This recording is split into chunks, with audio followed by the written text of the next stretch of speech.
So Vijay Sethupathi சாரோட first promo release ஆகிடுச்சு. அவர் என்ன சொல்கிறாருன்னா, நடுவில் உள்ள கோடு எடுத்தோடனே வீட்டுக்குள்ளே பெரிய புயலே அடிச்சிருச்சு. டேம் உடச்சிட்டு வெள்ளம் வெளியில் வர மாதிரி உள்ளே அடக்கியிருந்த அவ்வளோ ஆத்திரத்தையும் போட்டு ஹவுஸ்மேட்ஸ்லாம் விளையாட ஆரம்பிச்சிட்டாங்க. ஸோ பொம்மையை வச்சு விளையாட கொடுத்தா போர்க்களமாக்கி வச்சுருக்காங்க வீட்டை அப்படின்னு சொல்கிறாரு.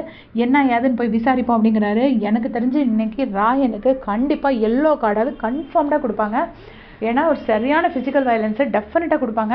அண்ட் ஆல்சோ ராணவுக்கு வார்னிங் கொடுப்பாங்க. பேட் வேர்ட்ஸ் பேசினதுக்கு கண்டிப்பாக வார்னிங் கொடுப்பாங்க. கண்டிப்பாக சண்டை நடக்க போகுது. இன்றைக்கி டெஃபினட்டாக விசாரிக்க போகிறாரு. ஏன்னா எனக்கு விஜய் சேதுபதி சார் முகத்தில் பார்க்கும்போதே ஒரு கோவம் தெரியுது.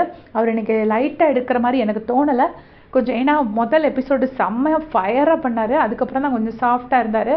ஸோ நம்ம எவ்ரி வீக் நம்ம கொடுக்குற ஃபீட்பேக்கை அவர் பார்த்துக்கிட்டே இருக்காரு. அதனால் இந்த வீக்கும் அவர் எல்லா ஃபீட்பேக்கையும் பார்த்துருப்பாரு. ஸோ சாஃப்டாக நீங்கள் உங்கள் ட்ரெஸ் நல்லா இருக்குது உட்காருங்கலாம் சொல்கிறது அப்படி யோசிச்சுட்டு இன்னைக்கு வெளுத்து கட்ட போகிறாரு அப்படின்னு நான் நினைக்கிறேன். செம்மையாக கண்டிப்பாக ராயனுக்கு ரோஸ்ட் கன்ஃபார்ம்டு. ஒரு எல்லோ கார்டும் கன்ஃபார்ம்டு தான். அப்போ தான் ஒரு பயம் வரும்னு. ஆனால் கில்லர் காயின் டாஸ்கில் அவர் பயங்கரமாக வந்துட்டு கட்டுப்படுத்தினதுனால தான் நிறைய பேர் வந்து அடித்து ஆடாமல் பதுங்கி விளையாடுறாங்க அப்படிங்கிற மாதிரி ஒரு கமெண்ட் இருக்குது. மக்கள் மத்தியில் ஒரு இது இருக்குது. ஸோ நீங்கள் சொல்லுங்கள், விஜய் சேதுபதி சார் நல்லா இறங்கி அடிச்சு ஆடினா நல்லா இருக்குமா, இல்லைன்னா அவர் எப்படி அமுக்குனாருனா எல்லாரும் அமுக்கிட்டு விளையாட மாட்டாங்க, அப்போ நமக்கு பார்க்குறதுக்கு கண்டென்ட்டே இருக்காது, போர் அடிக்கும் அப்படின்னு ஃபீல் பண்ணுறீங்களா அப்படின்னு உங்களோட கருத்துக்கள் சொல்லுங்கள். டெஃபினட்டாக இன்றைக்கி ராயனுக்கு மட்டும் உண்டு அப்படிங்கிறது நல்லா தெரியுது. உங்களுக்கு என்ன தோணுது சொல்லுங்கள். தேங்க்ஸ் ஃபார் வாட்சிங்.